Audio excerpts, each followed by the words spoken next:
So excited to be here. This is the end, the last stop on what has been a very busy week for us as we've been flying around the country to launch this to rooms like this in Port Macquarie, Newcastle, Melbourne, Albury, Cairns on Friday, Brisbane 2 weeks ago today.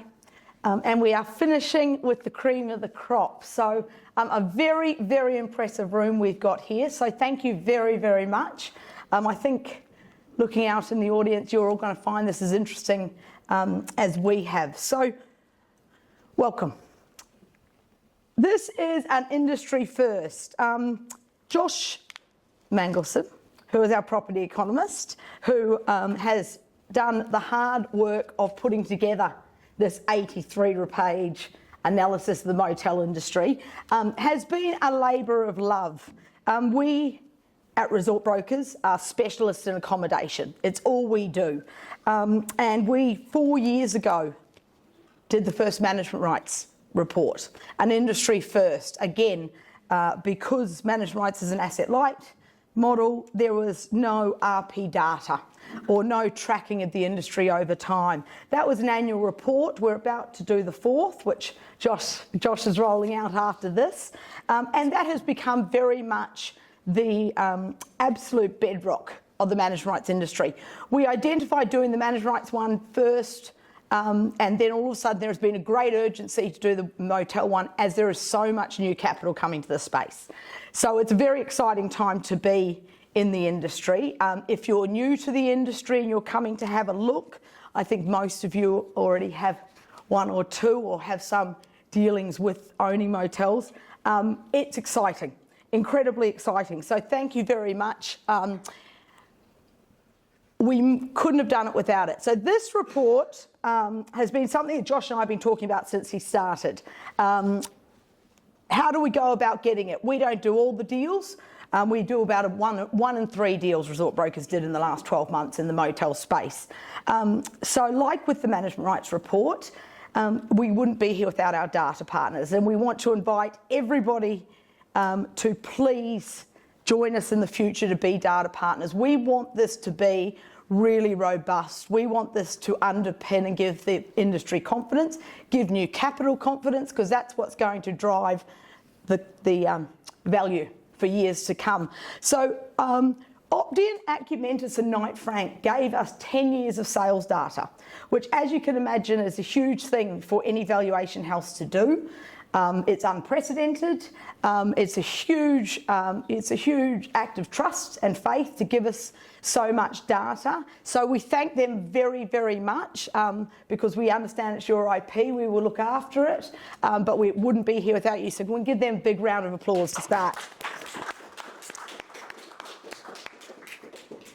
So our little motel industry, it's interesting. When we started looking at this, and we wanted to see what the scale of the industry is. I think most people would think of motels as where you stop along a highway traditionally. If you're not in the industry, they certainly wouldn't consider it to be a $15 billion industry. Not so little anymore. What is a motel? Question that we're asked all the time. We very, very clearly didn't want this to be a hotel report. We sell a lot of hotels across the country. We're very proudly the Quest agents, have been for a decade. But we really wanted to find what a motel is. Harder to do than you'd think. So very, very open to your thoughts. But this is what we've come up with. So what is a motel? Primarily focused on short-term accommodation. A low-rise building, typically a walk-up, 1 or 2 floors.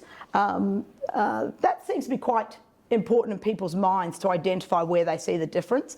Guest rooms with direct access, because how convenient. Also, when a lot of the motels were first built in the country, build prices and the cost of land wasn't such a consideration as it is today, so there was a luxury that you could have your parking directly in front of your room. And generally less than 50 keys, which we're going to come to later. But only 4% of all motels across the country are only 50 keys over, which has been one of the biggest challenges for the industry to get scale. And for a lot of the new capital that's been circling around the industry, at least for the last 5 years, but with a real intensity now, the ability to amalgamate and get scale fast enough to spit out returns for big funds and super funds and the likes has been a challenge. When you see some of the data that we're going to show you today, you can see how fast that's moving. So 4% of motels are under 50 rooms, but we are saying generally under 50 keys. And limited guest amenities, which from an operator's point of view is fantastic. Why do we feel like we can be in front of you today? Because this is our 40th year in business. My father, Ian Crooks, started ResortBrokers. For those who don't know, and I know most of you are familiar with us, but we are the largest sellers of motels across the country. Every year we sell and settle 200 odd properties. Last year we did 224. So we do a huge scale of transactions. That's done by our incredible team, of which there are a few here today. So I do just want to introduce you. My father, Ian, if you haven't met him, who started ResortBrokers. Russell Rogers, who has worked with us in New South Wales for so many years, has done so many record deals, is so passionate about the industry, and has been one of our top brokers, if not our top broker for many years. So Russell, Sarah's worked with Russell and is now working on her own patch, but has worked with Russell, and they've been a dynamic team, which is really seeing you guys dominate in your space. The lovely Jacqueline Featherby, who looks after the Central Coast, Newcastle and the Hunter, and next to her, my brother Tim. And second to that, I can't go and not introduce my fabulous wing girl, my executive assistant, Gabby. Thank you for organising everything, Gabs. I think that's everybody in the room. So why are we feeling like we have the right to get everybody's data and put a report like this together? Because we've been doing it a very long time. 40 years ago, Dad came up with the leasehold concept. No motels across the country or hotels had been split into a lease and passive investment. Now 1 in 3 of all motels across the country is split. So it's been a very successful model. It was a hugely successful model because it cracked the market open. It's probably been one of the biggest developments. It's ensured that the growth of value in the asset class has just continued to go and go and go because it's cracked the market open. The mentality or profile of someone or a family who want to live on site, work in a business every day, drive the income and increase their profitability and make great returns on the way through is very different to an investor who's got money in super, who's just looking for a really, really secure asset. So it was a very successful model. Interestingly, the trends that we're seeing currently are actually unfolding the other way where there's a demand for freeholds, but we will come to that. We also have a huge scale of the market. Like I mentioned before, 1/3 of all sales in motels in the last year were done by ResortBrokers proudly. I have to give a couple of pictures. 38% more than our closest competitor and 8 times more than the average other agent. Hence, getting you all in the room today, and we can't thank you enough. We have a lot of agents across the country. We've got 30, which I think is probably one of the biggest points of difference and something that people don't always know about our business. We've also got an incredibly old school model. We've got 30 agents across the country. Every agent has a patch or a zone. In that zone, your only KPI with ResortBrokers, apart from being a great salesperson and a bit of fun, is you make 20 face-to-face calls with moteliers every day of the week, all day. That gives us unprecedented up-to-the-minute knowledge. Every week, sorry, not 20 a day. Sorry, that would be the first lie. And this is from the research department, so it's absolutely accurate. Beg your pardon. Sorry. Thank you, Russell. Just testing that you're listening. Thank you very much. So we've got 30 agents. The other big point of difference, apart from giving us what's happening in the market, and markets are different across the country and moving in real time, but also it means that of the 200 odd deals we do every year, over half of them are done with 2 agents. What I mean is I might have a relationship with, I look out to Irfran, who's obviously so prolific in the space, and we have such a strong relationship with, and we're always sure to call when we've got a listing, but our Tasmanian agent, our Cairns agent, might have a property that we think would be interesting, and that we do those deals together. That's fantastic because two minds are better than one, particularly when now the transaction period is just becoming so long. Probably has doubled, I'd say, in the last 4 to 5 years in regards to timing, so something that people need to be aware of. But that would be one of our biggest points of difference. I'm going to pass you over to Josh to talk through some of the data, and then I'm going to come back around to talk through what we're seeing now. Important to note, and why these need to be done every year, and why we really, really invite everybody in the room to please, confidentially, if you'd share your data of anything you've got in transactions, particularly with all the cash in the market that might not have a valuation, is that it's moving in real time. Already when we look at some of these median results, cap rates, per key rates and so on, and then when I come up and I'm going to talk through 6 or 7 deals that we're doing at the moment before we just finish on some trends, it's moving in real time, and I think you'll see what I mean. So after 5 years of talking about it, a year of hard work, help from a lot of our data partners, can we invite the lovely Josh to come up? Now for the fun part, in my opinion. The report is broken up into 3 primary sections. 2 of them you can see on the screen here. Our industry analysis, which is primarily focused on the scale and configuration of the motel industry.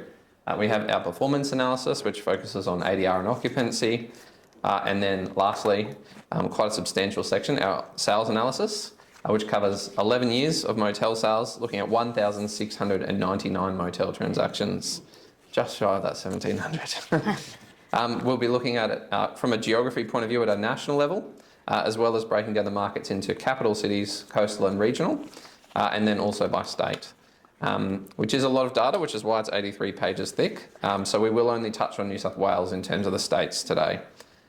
So bearing that in mind, this is our national motel industry analysis.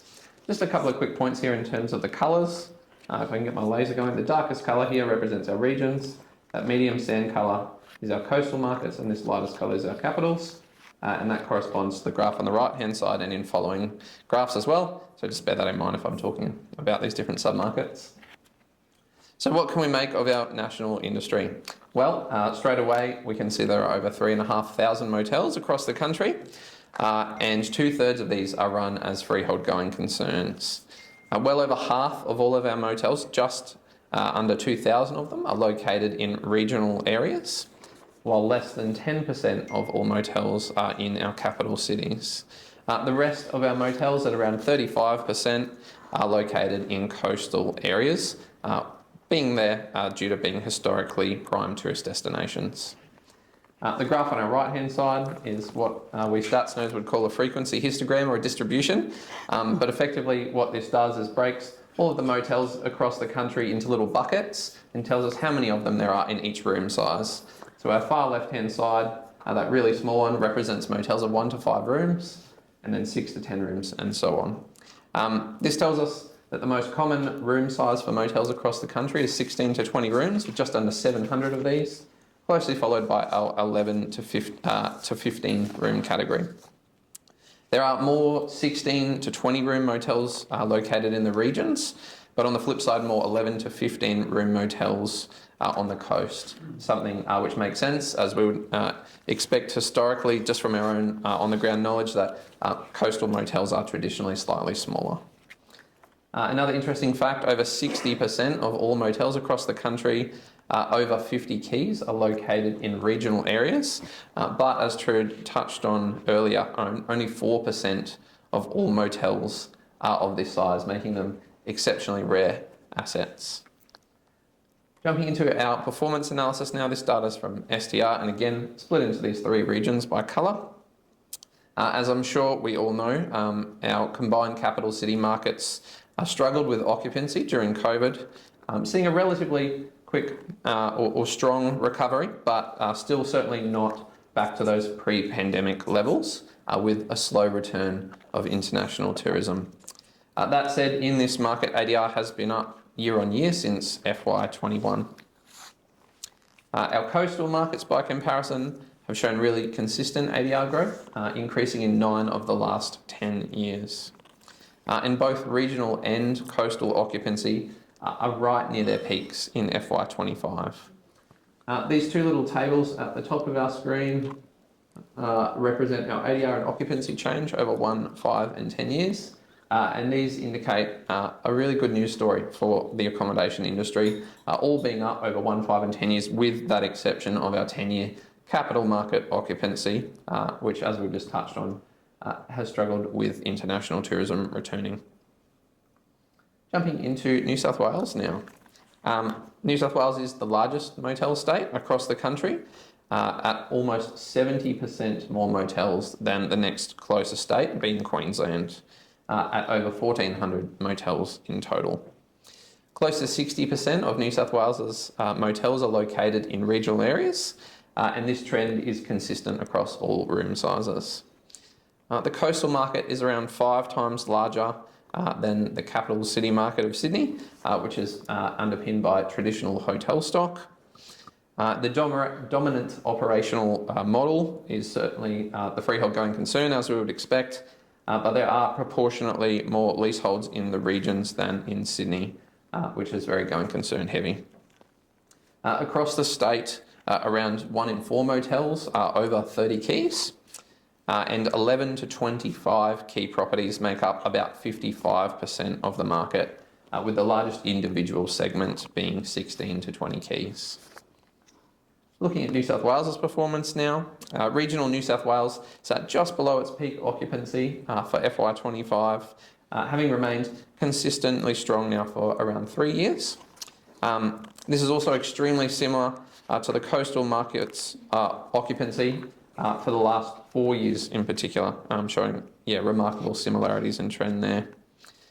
After a softer ADR in FY24 for both coastal and regional New South Wales, there has been a return to growth in FY25 for the coastal market and stability year on year in the regions, remaining unchanged.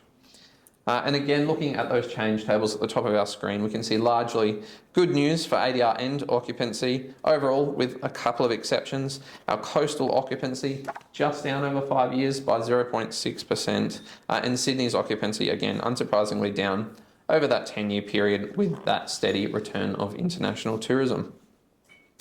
Regions are certainly the occupancy standout over 10 years, up 6%. While over the 10 years for ADR, it's coastal markets, which have increased 50.4%. Now the really exciting stuff, our sales, our 1,699 motel sales. We'll be breaking this up into freehold going concerns, freehold passive investments, and leasehold sales. So just bear that in mind as we move through our different geographies. Obviously the screen is slightly different, so we'll just walk you through a few things we're looking at here. The large number at the top right-hand side of the screen is the total number of going concern sales across the country in the 11 years that we've recorded, so 718 sales. Just next to that, you can see a small map. This is a heat map, which represents where these sales have occurred. A number of these other graphs frequently use the word median, something I'm sure we have heard plenty thrown around in the news, and perhaps you know what it is, or perhaps you think it's an average. I'm here to correct that this morning. So let me run you quickly through what a median is, just for context. If I, in theory, asked everyone to stand up in this room and align yourselves in order from shortest to tallest, the person in the middle of the room would be our median, or our 50th percentile. And the person halfway between that person and our shortest would be our 25th percentile. And on the flip side, halfway between our median and our tallest would be our 75th percentile. And these make up what we would call an interquartile range, the numbers between our 25th and our 75th. And that's what this yield range graph represents in particular. I can't see my laser, but that's okay. The upper half, the lighter half, represents our upper quartile, so that taller half of the room, so to speak, in the middle, and the darker colour, the lower quartile, with the white line representing our median, and then our median being our 50th percentile is represented elsewhere here. Important to note, sales still do occur, obviously above and below those 25th and 75th percentile ranges. But in terms of understanding trend over time, we're effectively looking at the middle 50% of sales on that yield graph. That said, now that we're all up to date on grade 7 maths, I'll walk us through what it's telling us. Our median price per key for FY25 currently up over $168,000, or in 10 years a change of plus 135%, having sat 10 years ago around the 70,000 per key mark. This represents a clear 1, 5 and 10 year growth, something you can see in the little change table at the top of the screen. Taking a look at that yield range graph now, again remembering this is our middle 50% of sales, a median yield of 12.4% for FY25, which while generally steady has showed a trend of compression over time, particularly of 1 to 2% over the last 2 financial years. Our sales volume graph, just to the right of our median per key graph, this one's important for 2 reasons. Firstly, it gives us context to the data's reliability in time, in terms of how many sales have occurred, but also helps act as a bit of a demand indicator, providing that there was in fact stock in the market to purchase. And certainly as sales results continue to settle for FY25, we suspect that FY25 will show a similar volume of sales overall to the previous 3 years, proving another similarly close to record year of demand over the last decade. This graph's unique to our going concern pages, in particular our median net to turnover ratio.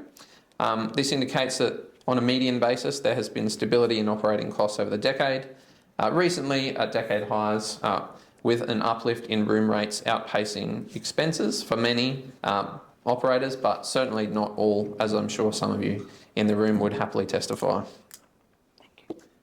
Looking at our national passive investment market now, landlords have enjoyed similar trends in our per key rate, less extreme than our freehold going concerns, but still up close to 84% over the decade.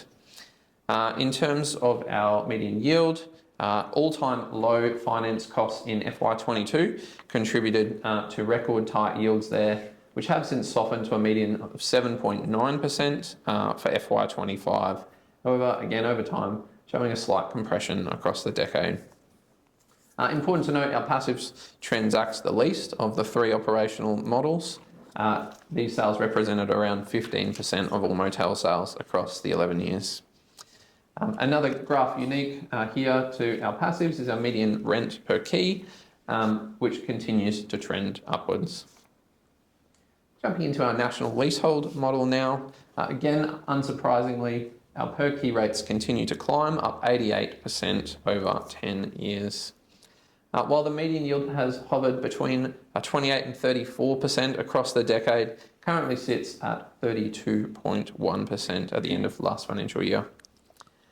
We can see a real explosion in demand for leaseholds, particularly in FY24, and we certainly expect that FY25, as those results continue to roll through, will end up the second strongest year of sales over the decade. And our rent to turnover ratio is unique to our leaseholds. It's not net to turnover, it is rent to turnover. This is a rule of thumb that was established by ResortBrokers when Ian introduced the leasehold concept 40 years ago. It's in fact 2 rules of thumb that would suggest a sustainability in the model. One being rent as a maximum of 45% of your net profit or 24% of your turnover, which is what this graph here shows. And it shows that this rule has stood the test of time. While it did briefly surpass this level in the mid-2010s, we're now looking at it back down well within a healthy range. We would speculate that it was surpassed in that period due to the emergence of the OTA, which really challenged costs for operators. However, the introduction of dynamic pricing over time has helped increase turnover and counter some of those costs. Looking at our capital city markets nationally now on a going concern basis, remembering our capital city market is much smaller than coastal or regional. Only 2.5% of sales, in fact, were freeholds in our capital cities. And naturally, the data is much more volatile, with some years not even recording sales, although if you know of any, we'd love to hear about them. So I suppose the point here is it's important not to focus too much on year-to-year movement, but consider trend over time. And again, we still see similar overall trends of per key rates moving upwards, yields tightening on a median basis to 10.4% median for FY25. Capitals do naturally show the tightest yields of those three submarkets. Recent strong demand over the last 3 to 4 years has been underpinned by alternative highest and best use cases, something I'm sure plenty of valuers can attest to. But this is certainly not just due to redevelopment, but also diversification of use of these assets, particularly in the permanent and semi-permanent accommodation spaces. Looking at our coastal freehold going concern market now, domestic tourism is certainly the boom story here, particularly from FY22 to 24. Yields on a median basis remain tighter than the regions, but softer than our capitals at 11.8% at the end of last financial year. While our median per key growth did just slow by 0.5% year on year, there is still a really clear overall trend of increase over time, particularly following a very strong increase in FY24. Consecutive sharp increases in our net to turnover ratio have been potentially received by the market with some trepidation, which may have resulted in fewer transactions in FY25. However, we do also believe that this may have been due to less stock available in the market, which resulted in that sustained per key rate. Jumping into our coastal passive market now, again, passive investments, generally speaking, are very tightly held, rarely transacting, achieving tight yields at a median 6.7% for FY25, only ever again being cheaper in that all-time cheap money year of FY22. And again, our median rent per key continues to accelerate.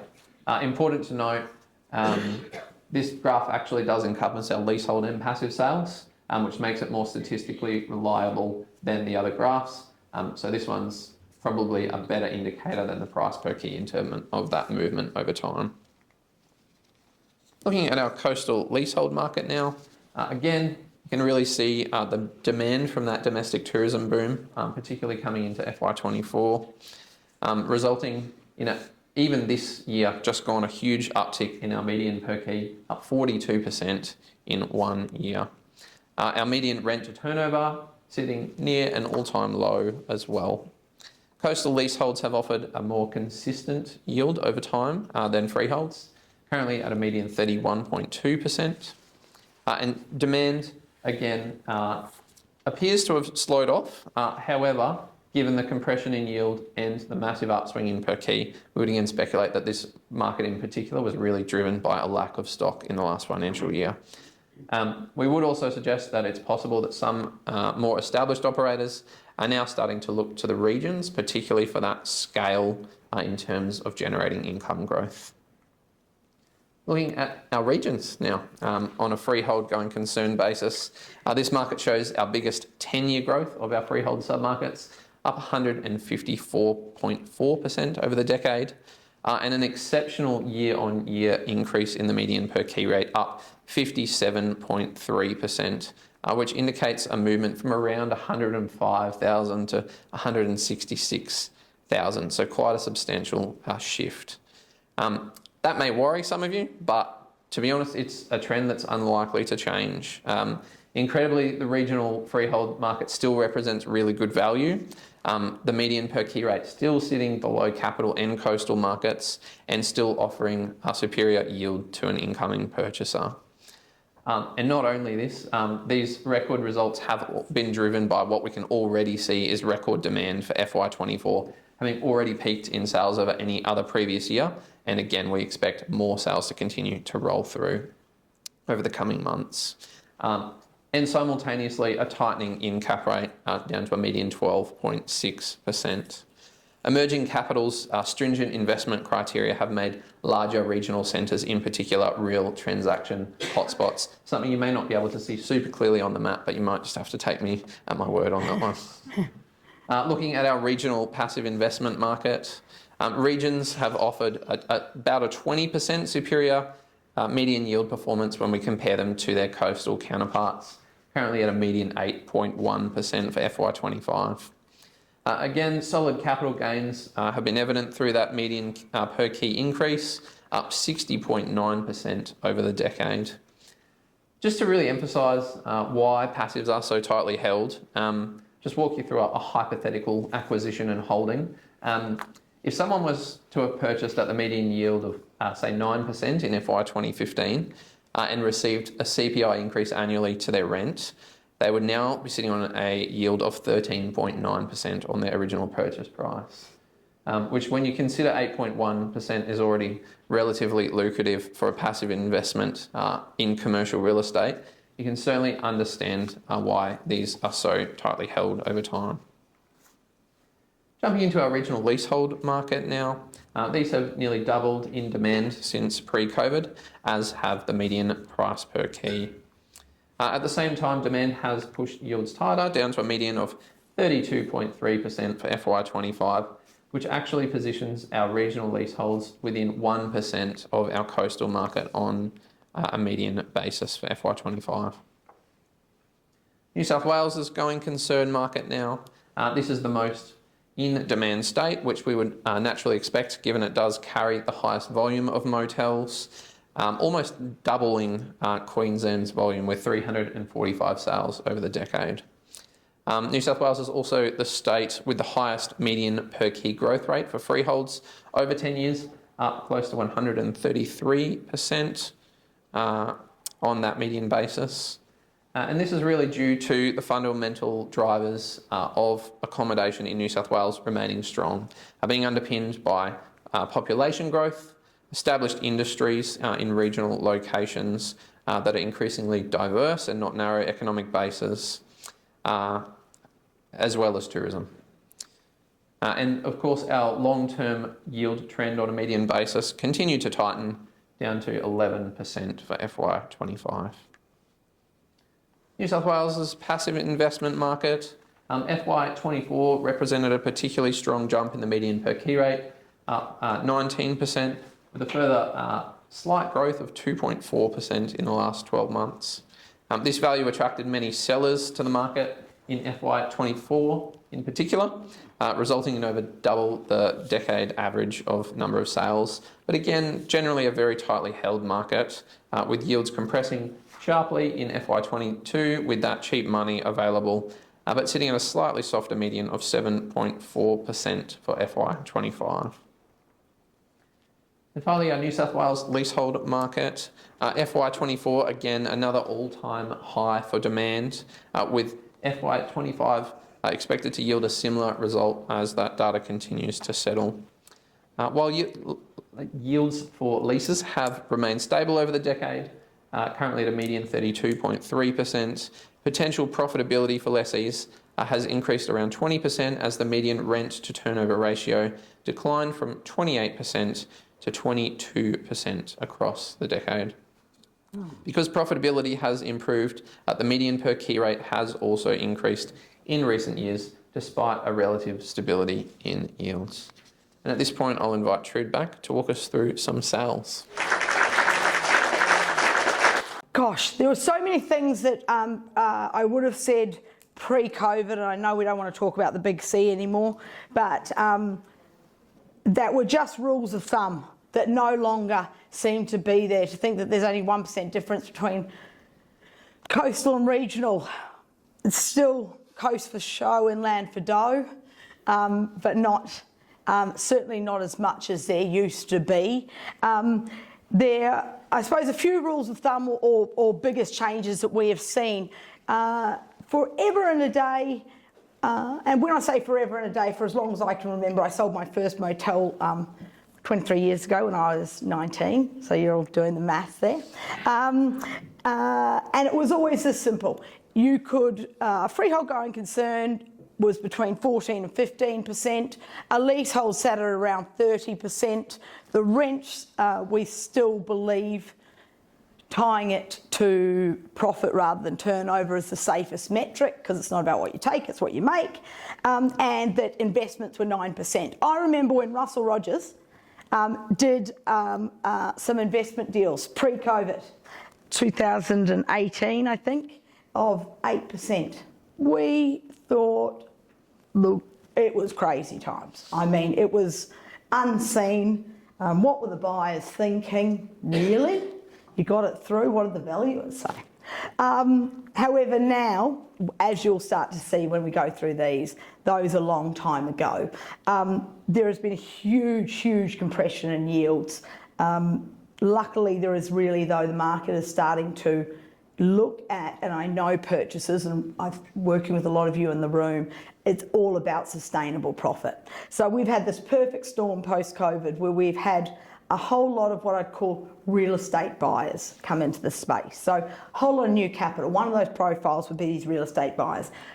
Everyone's got in their car, discovered their own backyard, and come across the motels up and down the coast or out through the country that they thought they could invest a little bit of capital. I was going to say press and dry clean, spend a little bit of capital and reposition them, and move them online and give them a social media following and try and reposition them. And that's because they've looked around and they've thought, this is a great coastal town, you've got 10 or 15 rooms and it's a few $1 million.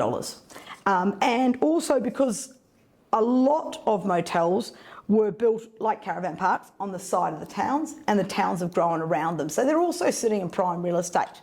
That's been one of the new drivers. The other driver we've seen is commercial or capital, who are always looking for a home to put not our super funds yet, we haven't seen them coming, but they are.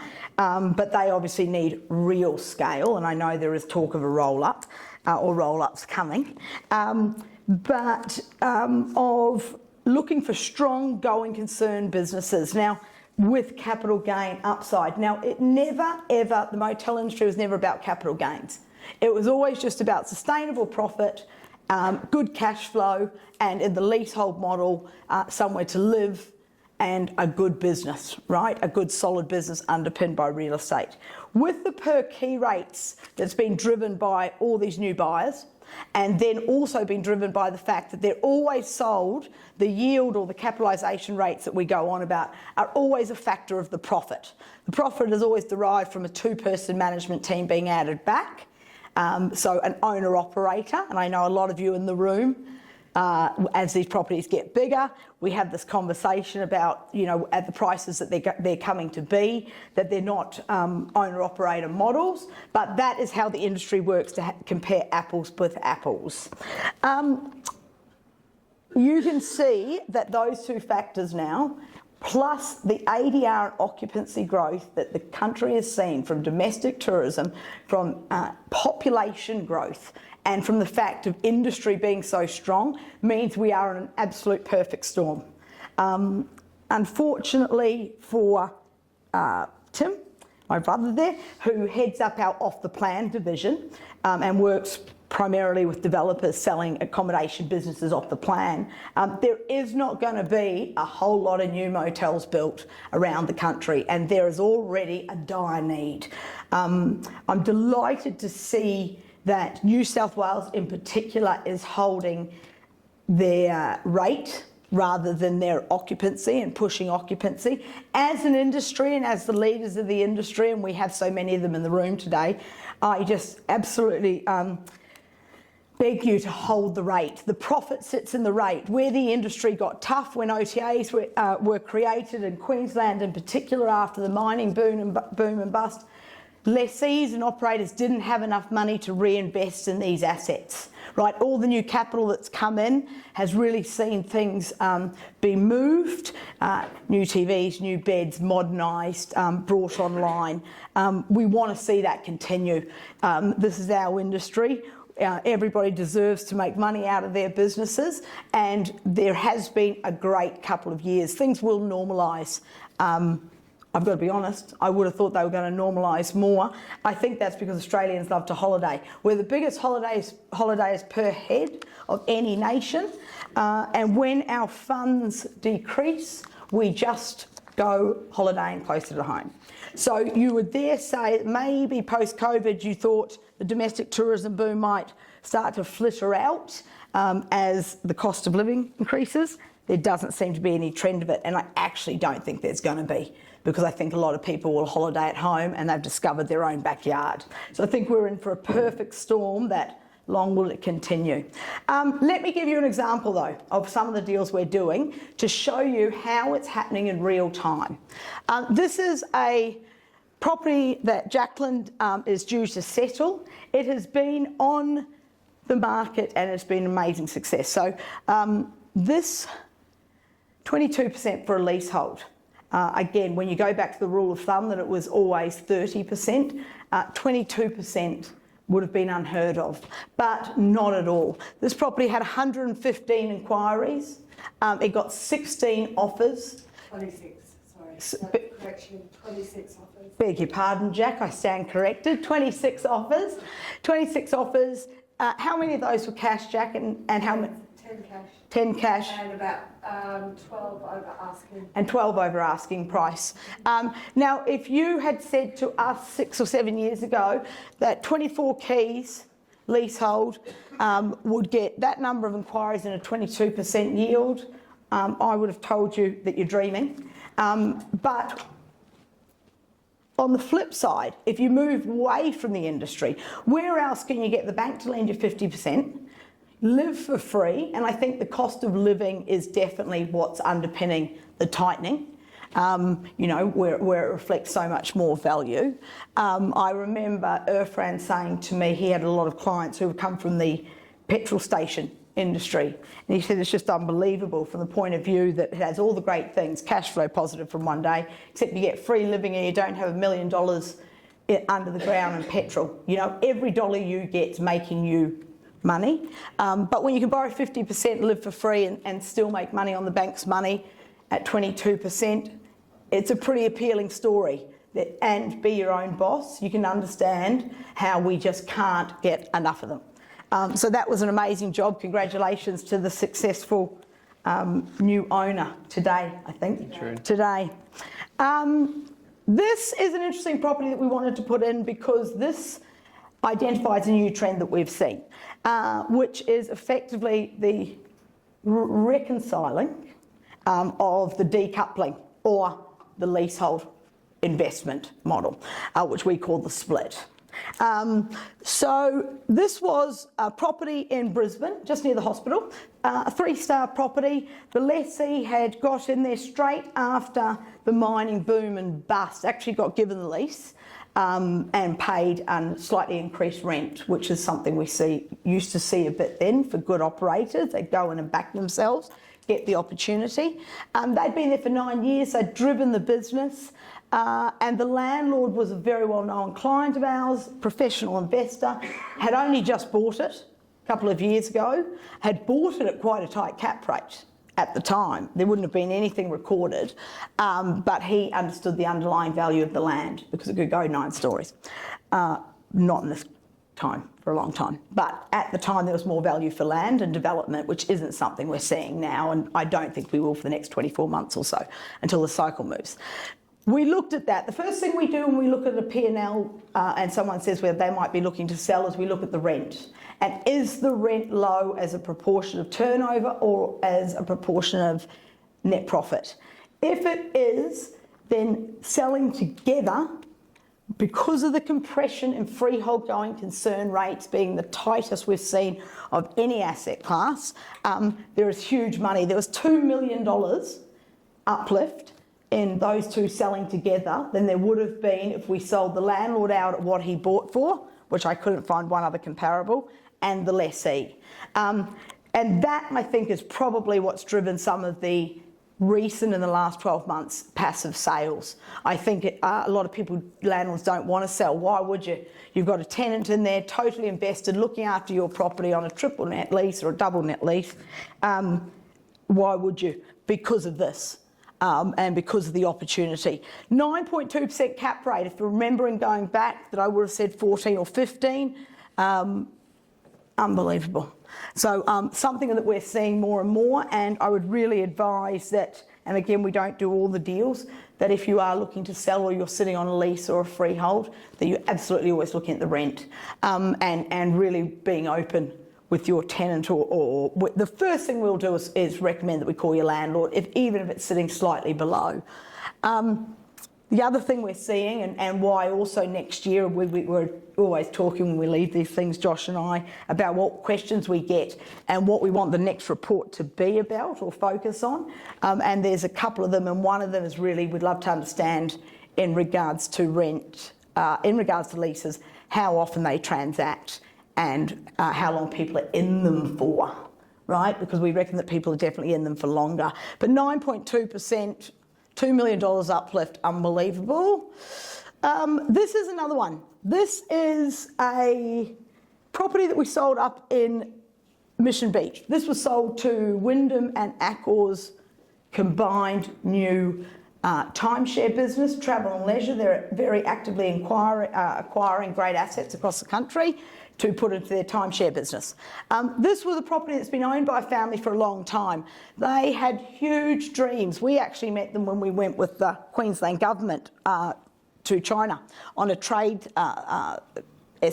venue, and they were going to build a huge 300-key 5-star hotel. Mission Beach was going to be transformed. They actually found an investor on the trip, but then things soured, and they really fell out of love with it. They had 8 managers in the period of time during the COVID period, and the property wasn't making any money. In fact, it was losing money on the face of it. However, it was 46 rooms. North Queensland has seen, I think probably, being there on Friday, has probably seen the most sustained repositioning in regards to the fact that it's always been an end-of-line location. It's not particularly, it's always had to compete with Asia and so on because of the cost of flights. But the numbers that they're doing and the length of the season's just expanding and expanding. We had multiple offers on this. We had 117 inquiries. There would have been a time where someone called me and said, could you list a property? And I said, well, sure, let me have a look at your numbers and see what we think we can get. And he said, well, you don't want to see them. We wouldn't have listed it because we're not in the business of listing things, we're in the business of selling things. When it takes 6 months of people's time and a lot of money and effort from our clients to get a great result, we wouldn't touch it. But 46 keys, the per key rate is so low. Not that I think per key rate's the best metric, but you can see this seems like a no-brainer, and that's why there were multiple offers. Couple of deals that are in play to show you again how it's tightening still in real time. They're settled deals. So there is a property in the Yarra Valley region, 12 rooms. This is a freehold going concern in Victoria, 7.9%. So this is effectively put back together, 7.9% for a going concern. 12 rooms, unbelievable. Warrnambool, there was a great leasehold property that settled in May last year. So that is 15 months ago. I think you get a tighter yield than this now. I really do. I think you can at least get 10, if not 15% tighter yield than you would there. So this, the only reason that this had a 30 in front of it is because half the income came from F&B. Right, and I think if you've got more than about 20% of your income coming from F&B, and if you're making any profit and it's not simply a service centre, which most are, we're often seeing a split yield. We're often seeing a split yield. 30.8%, 63 rooms sold on its first offer. Good buying, 53 inquiries, and the first person to go through bought it. Captains at the Bay, great property in Victoria, now 7.2% yield. Again, for a 12-key property, $3 million. I mean, the prices are unbelievable, and long may it continue. If you were to put that together, I think that you would sell that at I think the lease will be worth 1.25. That'd be about 4.5 for 12 keys, which is what we're seeing with the per key rate. I think if there's any takeaway from today is don't let per key rate slow you down. I really, really believe that it's all about sustainable profit going forward, because there is no one's building any new hotels soon. Population growth.